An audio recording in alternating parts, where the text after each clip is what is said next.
Hello class 10, कैसे हैं आप सब। अच्छे होंगे, नेचुरल है, घर पर हैं, ठीक है। लेकिन घर पे रहते हुए आपको अपना काम करते रहना है, ओके। और मैथ्स तो एक ऐसा सब्जेक्ट है, इसको जब चाहे बैठ के करते रहो, आपको मज़ा आएगा, ठीक है। चलिए, लास्ट जो वीडियोस थी उसमें मैंने आपको ना कुछ वर्ड प्रॉब्लम्स करवाई थी, ठीक है। डिफरेंट टाइप की सारी वर्ड प्रॉब्लम अलग अलग थी, जिससे आप उस वर्ड प्रॉब्लम से रिलेट और क्वेश्चंस भी प्रैक्टिस में कर पाओ, ठीक है। अब मैंने आज कुछ और वर्ड प्रॉब्लम लेके आई हूँ। ये आपकी जो एक्सरसाइज 3.7 है, ऑप्शनल एक्सरसाइज, उसमें बच्चों को प्रॉब्लम आती है, तो इसीलिए मैंने ये पहले से ही आपको ये करवा रही हूँ। और ये आप बड़े गौर से देखना, ये प्रॉब्लम उन प्रॉब्लम से काफ़ी हटकर है, ठीक है। और आपको बड़ा मजा आएगा ये सब करने में, ओके। तो देखिए, पहली जो प्रॉब्लम है आपकी एज प्रॉब्लम है। अब एज प्रॉब्लम का ये है कि आप कहोगे मैडम पहले भी करवाई है एज प्रॉब्लम, तो लेकिन ये काफी अलग है। देखो कैसे अलग है, बताती हूँ आपको। The ages of two friends Ani and Biju differ by 3 years। अनी और बिजू दो फ्रेंड हैं, उनके एज के बीच की जो डिफरेंस है, यानी इन दोनों के एजेस का जो डिफरेंस है वो 3 साल का है, ठीक है। और एक कंडीशन तो ये हो गई। दूसरी है कि अनी के जो फादर हैं धर्म, वो अनी से ट्वाइस हैं, ठीक है, दूसरी कंडीशन ये। तीसरी, बिजू अपनी बहन कैथी से ट्वाइस है। तो अनी और बिजू की एज बताओ, है ना डिफरेंट।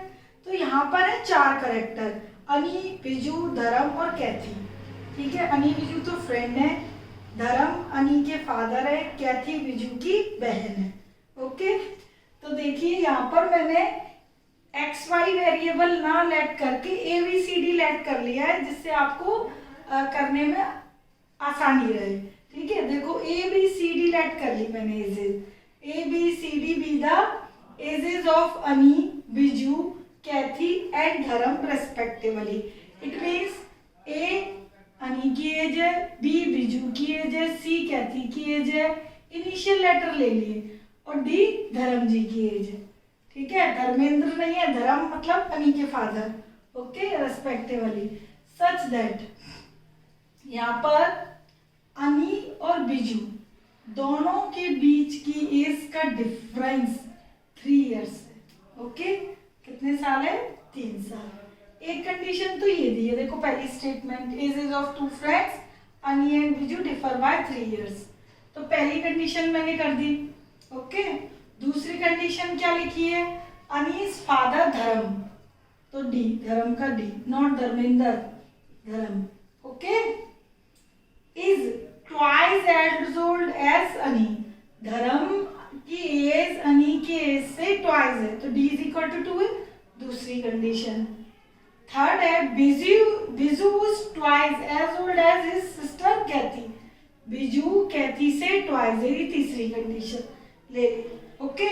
चौथी देखो, चौथी है कि जो एजेस ऑफ कैथी एंड धर्म डिफर बाय 30, कैथी और धर्म के बीच का डिफरेंस 30 है, तो कैथी और धर्म के बीच का डिफरेंस 30 है, तो डी मैंने पहले लिया है क्योंकि धर्म भाई उसके फादर है तो बड़े होंगे कैथी से, क्योंकि कैथी बिजू की छोटी सिस्टर है, तो डी पहले लिखना, डी माइनस सी, क्योंकि फादर है तो बड़े हैं, ठीक है, इस चीज का ध्यान रखना। तो डी माइनस सी 30, ओके। तो ये 4 कंडीशन दी है, और एज किसकी पूछी? अनी और बिजू की, यानी ए और बी की। तो ए और बी में एक इक्वेशन तो है, दूसरी हमारी ए और बी में सेपरेट इक्वेशन नहीं है, तो हम ये सेकंड थर्ड की हेल्प से फोर्थ को ए बी में चेंज कर लेंगे, ठीक है। देखो कैसे करते हैं, देखो d is equal to 2a, d is equal to 2a, c की वैल्यू b की फॉर्म में, d की तो a की फॉर्म में है, c की b की फॉर्म में क्या होगी? b/2। ये देखो c इज इक्वल टू क्या होगा? b/2, 30। तो मैंने किस किस का यूज किया है? Using second and third. Second का तो क्या यूज किया है? d की वैल्यू रख दी 2a। c थर्ड का क्या यूज किया है? c is equal to b/2। तो जिससे चौथी इक्वेशन है ना, ए और बी में चेंज हो गई, देखो हो गई ना, ए बी में चेंज। डिनोमिनेटर है, अपॉन में 2 एलसीएम ले लीजिए, 2 2 2 जा 4 30, तो 4a minus B is equal to 60। तो ये हमारी ए बी में एक नई इक्वेशन बन गई, इसका नाम मैंने 5 रख दिया 5। तो ए बी में एक इक्वेशन ये है, ए बी में एक इक्वेशन ये है। तो सॉल्विंग, अब हम मुझे तो ए और बी की वैल्यू चाहिए ना, तो मैं 1 और 5 को ही सॉल्व करूं। सॉल्विंग 1 एंड 5, तो फर्स्ट है a minus B is equal to 3 और 5 है 4a minus B is equal to 60। तो मैं 1 और 5 को, ये b के कोफिशिएंट सेम है, सेम साइन है, तो माइनस कर रही हूँ, यानी माइनस करना मतलब आपको मालूम है सेकंड इक्वेशन की साइन चेंज करना। तो माइनस 3a, ये cancel out, minus 57, 60 minus 3, minus minus cancel, 3a is equal to 57, यानी कि a is equal to 19। Okay, 3 1 जा 3 9, ठीक है। तो a आ गया आपका 19। a यदि 19 है, यानी a मतलब अनी की एज, यदि 19 है तो इसकी क्या होगी, बिजू की। तो put this value in 1, put it in 1। 19 minus B, 3 साल का ही तो अंतर है, तो बी की क्या हो गई 16, भाई 19 में से 3 गए 16, तो ए की एज आ गई 19, बी की एज आ गई 16। सो अनीस इज 19 ईयर्स, ये मैंने ईयर्स लिखा हुआ है, और बिजू इज आ गई हमारी 16 ईयर्स। ओके, तो ये आपका हो गया फर्स्ट क्वेश्चन ऑप्शनल एक्सरसाइज का, ठीक है। अच्छा था ना, इंटरेस्टिंग। अब देखिए सेकंड क्वेश्चन।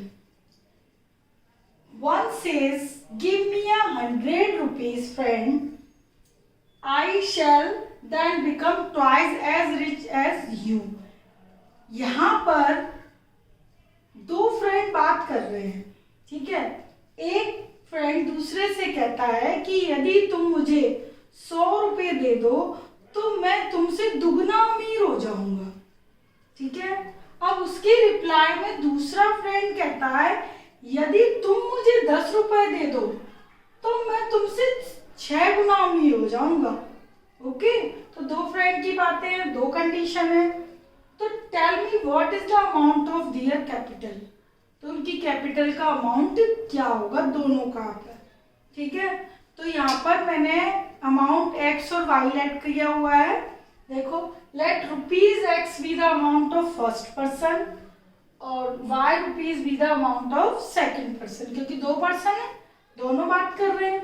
अब देखो गौर से देखना, अकॉर्डिंग टू फर्स्ट कंडीशन, पहला व्यक्ति, एक x, पहले वाले का अमाउंट है x, दूसरे वाले का अमाउंट है y, ठीक है।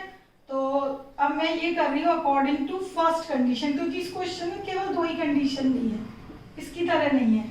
यहाँ 4 मेंबर इसमें थे, इसमें केवल 2 ही है।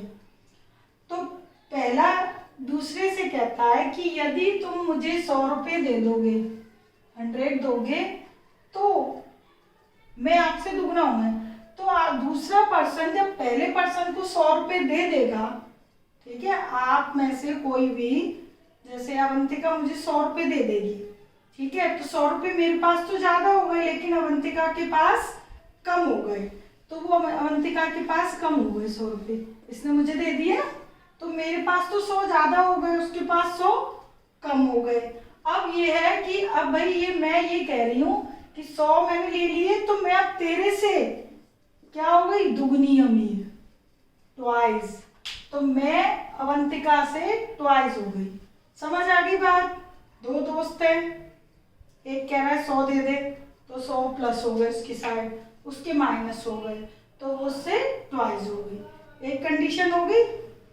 अब दूसरी देखो, according to second condition, second condition क्या कहती है कि अब जो दूसरा पर्सन है, अब अवंतिका कह रही है कि मैडम आप मुझे 10 रुपये दे दो, मैं आपसे 6 गुनी हो जाऊंगी। तो अब अवंतिका ने मेरे से ले लिए 10 रुपये और मेरे पास हो गए 10 रुपये कम, लेकिन अवंतिका मेरे से 6 गुना अमीर हो गई। ठीक है, ये क्या हो गई 6 टाइम्स। देखो second condition, if you give me 10 6 time as rich as you. तो दो कंडीशन है, एक कंडीशन में 100 रुपए लिए हैं तो इससे कम हुए, दुगुना हुआ। दूसरे ने 10 लिए हैं तो वो 6 गुना अमीर हुआ है। ठीक है, ये 6 गुना अमीर हुई है। ओके, तो ये कंडीशन है। अब इनको हम लीनियर इक्वेशन में चेंज कर देते हैं। x + 100 2y - 200, तो वेरिएबल एक साइड कर दो और कांस्टेंट एक साइड। ये एक इक्वेशन, दूसरी कर दो वेरिएबल एक साइड और कांस्टेंट एक साइड, दो। तो अब आप फर्स्ट और सेकंड इक्वेशन को आपस में कैलकुलेट करके एक्स वाई की वैल्यूज निकाल लोगे। तो एक्स की जो वैल्यू आएगी वो फर्स्ट पर्सन का अमाउंट होगा, वाई की जो वैल्यू आएगी वो सेकंड पर्सन का अमाउंट होगा। एलिमिनेशन से ये इजीली सॉल्व हो जाएंगी, कोई मुश्किल कैलकुलेशन नहीं है। ठीक है, अब हम करते हैं क्वेश्चन नंबर 3। देखो अब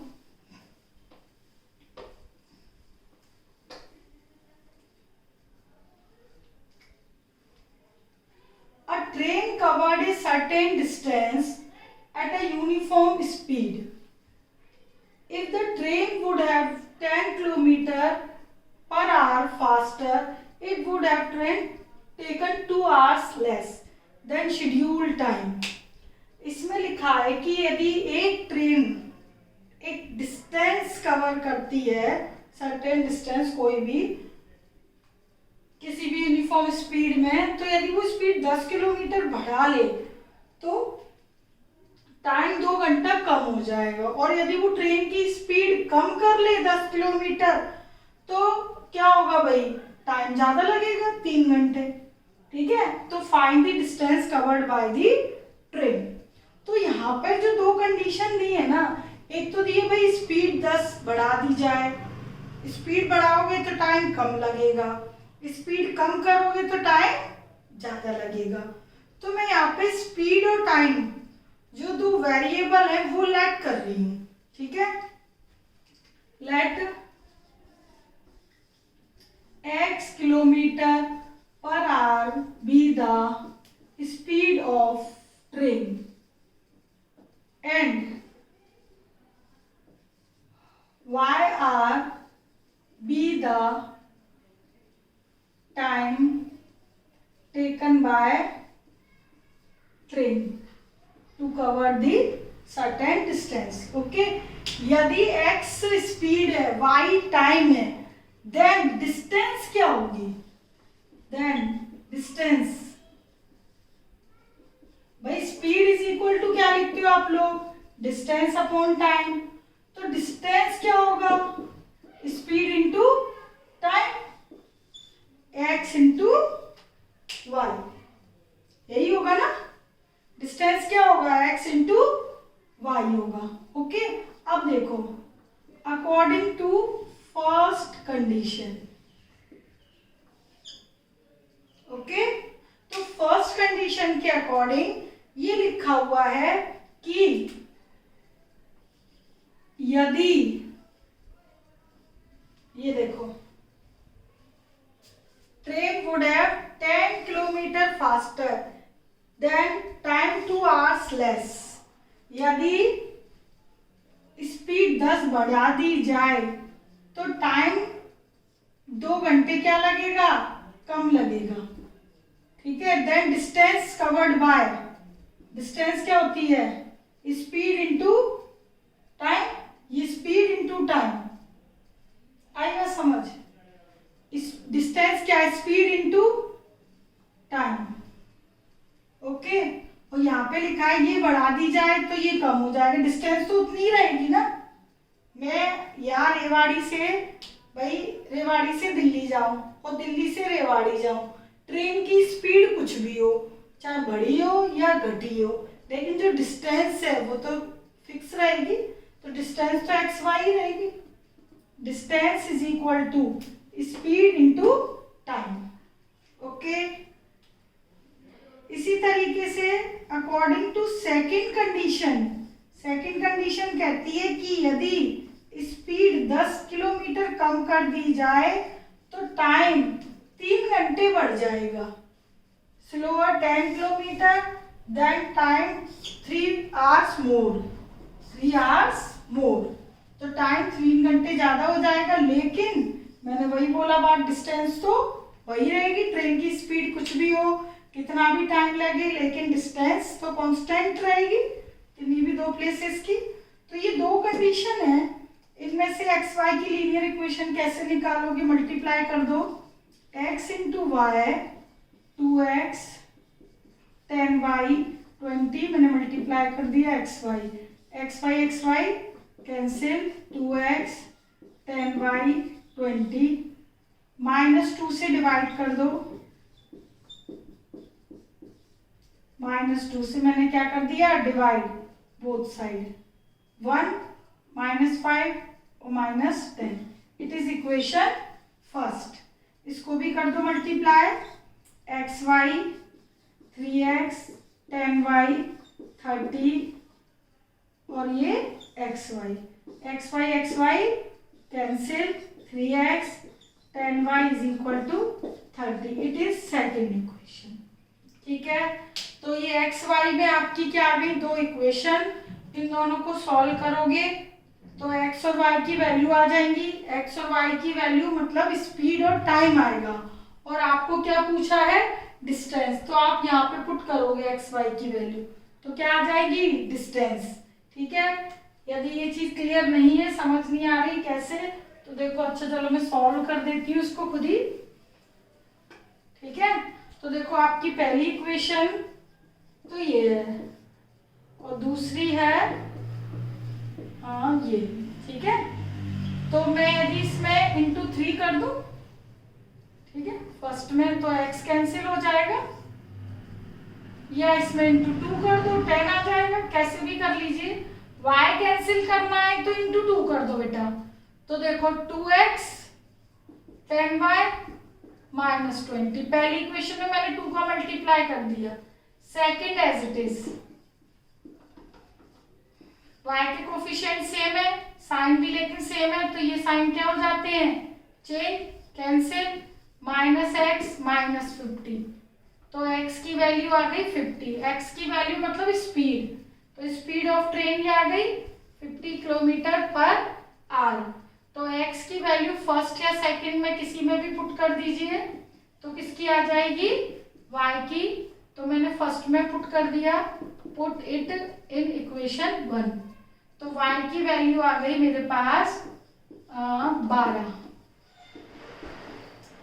ठीक है, 12 मतलब 12 घंटे, क्योंकि y टाइम था, उस डिस्टेंस को कवर करने में कितना लगता है, 12 घंटे। तो x और y आ गया।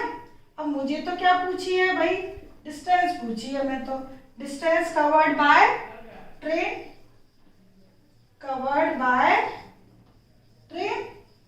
तो डिस्टेंस क्या है, x इंटू वाई, तो x है आपके पास 50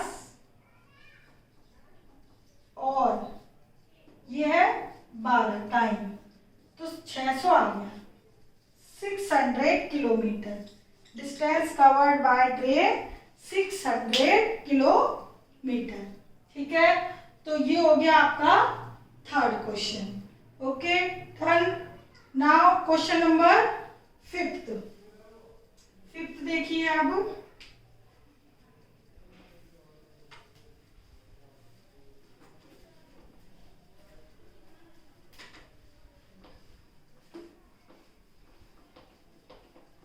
फिफ्थ में देखो, the students of a class are made to stand in a row. ठीक है, स्टूडेंट जो हैं एक रो में खड़े हुए हैं। If 3 students are extra in a row, then there would be 1 row less. If 3 students are less, so there would be 2 more row. ठीक है, तो find the number of student in class. ठीक है, तो देखो अभी यहाँ पर लेट कर लो, let x be the number of students in a row, okay, and y be the number of row, then total number of student क्या होंगे, x इंटू वाई। देखो अब मैं इस चीज को एक्सप्लेन करती हूँ। आपकी क्लास में सपोज करो ये 4 रो है, ठीक है, एक रो में 10 बच्चे बैठे हैं, सपोज कर लिया। एक रो में कितने बच्चे बैठे हैं, 10 बच्चे बैठे हैं, ठीक है। तो वो एक रो के नंबर ऑफ स्टूडेंट x है, और जो रो है वो 4 मैंने लेट कर ली, ठीक है। Number of student in a row, एक रो में कितने बच्चे हैं, ठीक है, वो मैंने x लेट कर लिया। और कितनी नंबर ऑफ रोज है, आपकी क्लास में ऐसे बैठे होते हैं, तो वो रो मैंने कितनी सपोज कर ली, 4 कर ली, और एक रो में 10 है, तो आप कह दोगे मैडम 40 बच्चे हैं, यही बोलोगे ना कि एक रो में 10 और 4 रो है, तो भाई 40 बच्चे हो गए। अब यहाँ पे तो मुझे नहीं मालूम कि कितने टोटल स्टूडेंट हैं, कितनी रो है, या एक रो में कितने बच्चे हैं। तो सबसे पहले आप ये लेट करोगे कि नंबर ऑफ रोज कितने हैं और एक रो में स्टूडेंट कितने हैं। तो एक रो में स्टूडेंट मैंने लेट कर लिए x, और उस क्लास में कितनी रो हैं वो लेट कर ली मैंने y। तो x इंटू वाई क्या होगा, टोटल स्टूडेंट्स। जैसे अभी मैंने आपको बताया ना कि एक क्लास में यदि 4 रो है और एक रो में 10 बच्चे बैठे हैं, तो आप मुझे बता दोगे मैडम 10 इंटू 4 40 बच्चे हैं इस क्लास में। इसी तरीके से मैंने इधर किया है। टोटल स्टूडेंट्स कितने होंगे क्लास में, x इंटू वाई, क्योंकि x है number of student in a row, एक रो में, और y है number of rows. Okay, students in class x into Y. Okay, clear है जो मैंने सपोज किया है। अब हम पढ़ते हैं क्वेश्चन के अकॉर्डिंग कंडीशन। पहली कंडीशन है, if 3 students are extra in a row then 1 row less. Natural है, यदि मैं आपसे कहूं कि 3 स्टूडेंट और बढ़ा दो एक रो में, तो आप पता है क्या करोगे, इधर से कुछ बेंच उठा के पहली रो में रख दोगे, तो आपकी जो रोज है नंबर ऑफ रो वो कम होती जाएंगी। यदि हर रो में मैं कह दूं कि भाई 10 बच्चे नहीं, एक रो में 12-12 बच्चे बिठाओ या 13-13 बिठाओ, ठीक है, तो आप क्या करोगे, जो एक रो है ना उसकी बेंच उठा के दूसरे में शिफ्ट कर दोगे। इट मीन्स नंबर ऑफ रो क्या हो जाएंगी, कम। तो इसी तरीके से इस क्वेश्चन में हुआ है कि यदि अकॉर्डिंग टू फर्स्ट कंडीशन क्या हुआ है कि यदि मैं एक रो में 3 बच्चे बढ़ा दूं तो नंबर ऑफ रो कितनी कम हो जाएगी, क्वेश्चन के अकॉर्डिंग 1। 3 स्टूडेंट बढ़ा दिए, रो कम हो गई, लेकिन टोटल स्टूडेंट तो वही रहेंगे क्लास में, चाहे मैं नंबर ऑफ रो कम करूं या ज्यादा करूं। ओके, तो क्लास में स्टूडेंट वही रहेंगे, x इंटू वाई। तो अकॉर्डिंग टू सेकेंड कंडीशन क्या है, इसी तरीके से कि यदि 3 स्टूडेंट कम कर दूं कि भाई 10 ज्यादा है 3 कम कर दो, तो नंबर ऑफ रोज क्या हो जाएंगी, बढ़ जाएंगी कि भाई 10-10 नहीं बैठो, 7-7 बैठो। तो एक रो और बढ़ा दोगे आप, 1 या 2 अकॉर्डिंग टू स्ट्रेंथ, तो 2 रो कम हो रही हैं इस क्वेश्चन के अकॉर्डिंग। सॉरी, 2 रो क्या हो जाएंगी, बढ़ जाएंगी। यदि हम स्टूडेंट कम करेंगे तो नंबर ऑफ रो क्या हो जाएंगी, बढ़ जाएंगी, लेकिन टोटल स्टूडेंट्स तो वही रहेंगे। ओके, तो अब इसको बस कैलकुलेट कर लो, इक्वेशन बन गई, x into Y minus X, 3y minus 3 xy, xy xy cancel, minus sign से मल्टीप्लाई कर दो जिससे पहला नंबर प्लस का शो हुआ करे। ये first equation. Similarly second equation x into y 2x 3y plus 6x into Y. Okay, x y 2x 3y plus 6x into y. X y से x Y cancel, 2x minus 3y minus 6। ये आ गई आपकी second equation. ठीक है, दोनों equation को solve करके x Y की वैल्यू आ जाएगी। एक्स वाई की वैल्यू इधर पुट करेंगे तो टोटल क्या आ जाएंगे स्टूडेंट्स? टोटल स्टूडेंट पूछे हैं तो फर्स्ट इक्वेशन है हमारी x minus 3y is equal to -3। दूसरी है ये कोफिशिएंट सेम है, साइन भी सेम है, साइन कर दो चेंज। ठीक है, माइनस एक्स कैंसिल आउट, 3 6 में से 3 गए, माइनस में कैसे आ सकते हैं? नंबर ऑफ रोज कहीं ना कहीं तो गड़बड़ है। -3 माइनस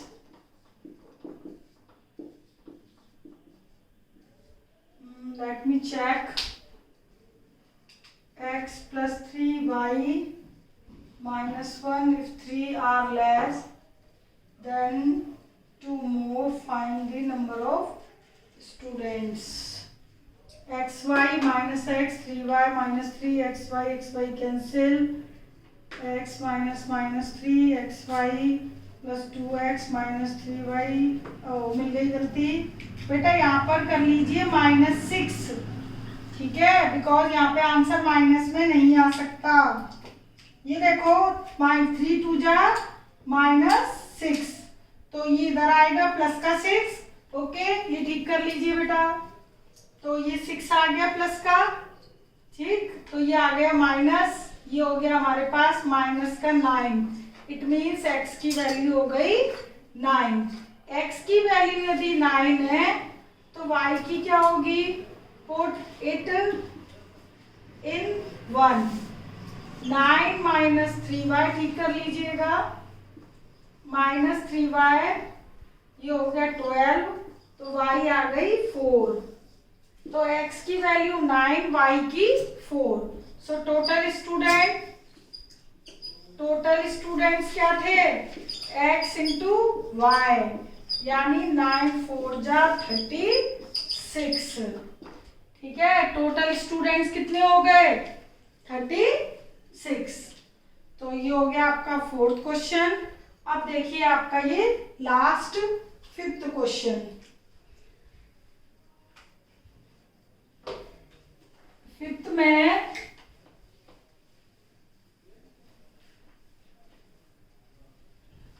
ये ट्राइंगल पे बेस्ड है question. In a triangle ABC, triangle के तीनों एंगल का सम 180। एक कंडीशन तो हमें पता है, ठीक है, उसको लिख कर नहीं दिया जाएगा आपके क्वेश्चन में। ओके, ये आपको खुद अप्लाई करनी है। और बाकी कंडीशन दी है तो, और एंगल सी थ्राइस है बी के और is equal to twice sum of A plus B. Find 3 angles. तो लेट एंगल्स तो ए बी सी है तो वही लेट कर लेते हैं, एक्स वाई जेड मत लिखना। तो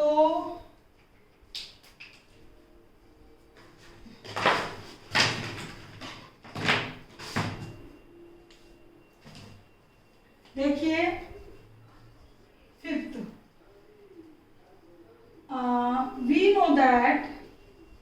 we know that in triangle ABC angle A plus B plus C is equal to 180।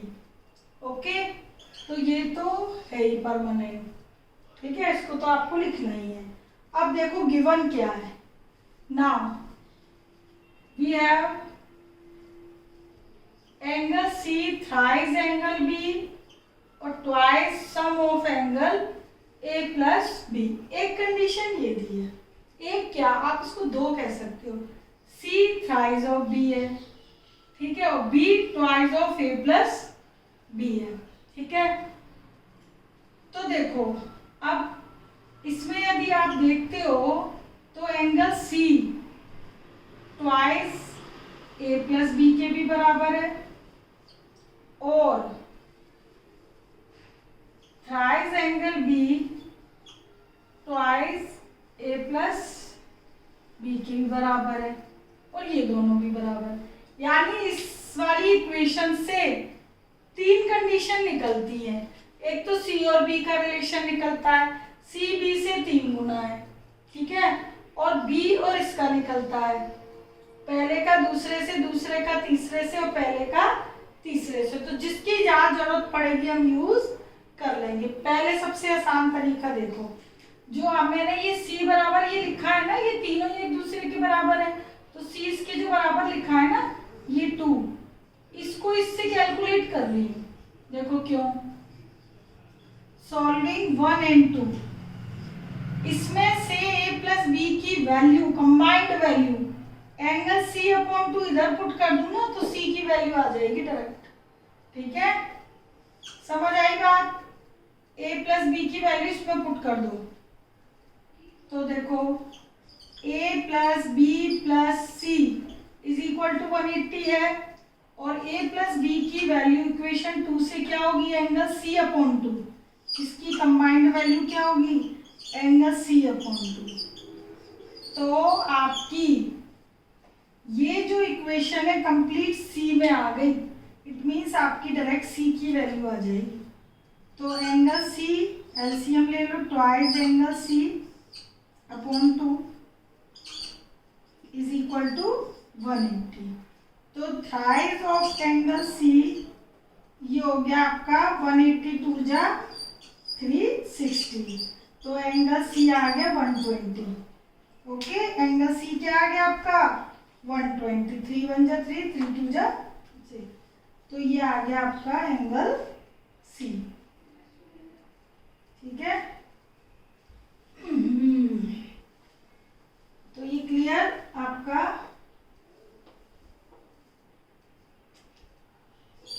तो मार्कर,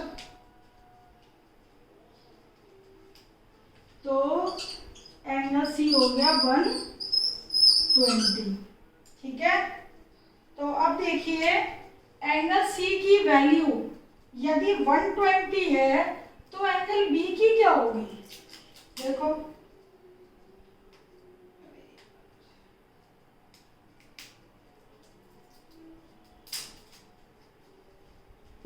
मार्कर दिक्कत दे रहा है। Angle C is equal to thrice angle B, ये पता है, ठीक है, फ्रॉम दिस।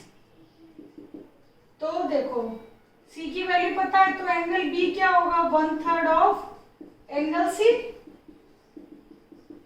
एंगल सी की वैल्यू कितनी आई है आपके पास, 120 डिग्री, ठीक है। तो ये एंगल सी की वैल्यू आ गई 120, तो एंगल बी की कितनी आ गई बेटा 40 डिग्री। ओके, एंगल बी की आ गई। अब सी और बी की पता है वैल्यू, तो आपको मालूम है तीनों का सम क्या होता है 180, तो एंगल बी की इसकी हमें कहीं जरूरत नहीं पड़ी। आपको इसी में से लेना है सब जो भी इसके इक्वल है, ठीक है। ये मैंने अलग सेपरेट कर दी थी, यदि इसकी जरूरत है बी आप इसमें भी रख सकते हो तो भी एक ही आ जाएगी, मैं लेकिन फर्स्ट में रख रही हूँ। तीनों का सम 180 है। अच्छा, ए मुझे निकालना है, बी की 40 है, सी की 120 है, ये 180 है सम, तो ए की क्या आ गई 20, ये 160 है, 180 माइनस 160 है, तो तीनों एंगल की वैल्यूज आ गई। इसमें आपको एक्स वाई ऐड करने की जरूरत नहीं है, एंगल आप एबीसी में वो करते हो, सपोज करते हो, तो उसी में रहने देना, क्वेश्चन में भी उसी में है, ठीक है। इसी में एक्सआई में एक और क्वेश्चन है आपका, वो है साइक्लिक क्वाड्रिलेटरल से रिलेट, है ना। आप देखना एक साइक्लिक क्वाड्रिलेटरल बना हुआ है ए बी सी डी और क्वेश्चन में यहाँ एंगल्स दिए हुए हैं, दिए। तो साइक्लिक क्वाड्रिलेटरल की प्रॉपर्टी आपको मालूम है कि अपोजिट एंगल का सम 180 होता है। तो एक condition a plus C is equal to 180 लगाओगे, एक इक्वेशन बन जाएगी, और b plus D is equal to 180 लगाओगे, दूसरी इक्वेशन बन जाएगी। और दोनों इक्वेशन को आपस में सॉल्व करोगे तो आपकी जो भी अननोन वेरिएबल है उनकी वैल्यूज आ जाएगी और एंगल्स भी आ जाएंगे। ओके, ठीक है। और ये आपको सारे क्वेश्चंस करने हैं, और कोई डाउट यदि है तो आप भेजिएगा। Okay, take care, bye.